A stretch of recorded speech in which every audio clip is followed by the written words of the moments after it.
خلاص الأهلي بيعلن رحيل روبيرو. كان في النهارده جلسة بين الخطيب وروبيرو. خلاص. رحيل اتفق الأهلي مع روبيرو بالرحيل مع النادي الأهلي بالتراضي.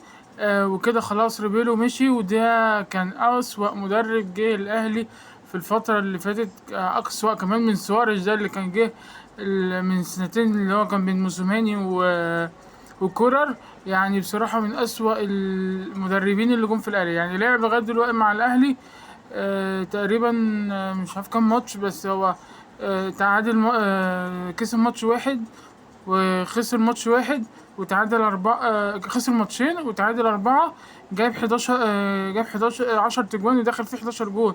يعني أسوأ من كده الأهلي يعني مع الأهلي مفيش.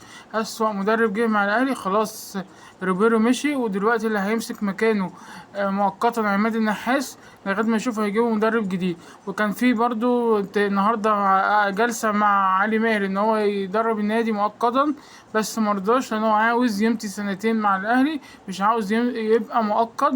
فعشان كده علي ماهر المفاوضات معاه ما فشلت. فهيرجع يلعب هيبقى يدرب تاني، هيكمل مع سيراميكا كليوباترا. كده خلاص. روبيرو المدرب الفاشل اللي ما عندوش فكرة مشي، وهنشوف الأيام الجاية اللي هيحصل مع الأهلي.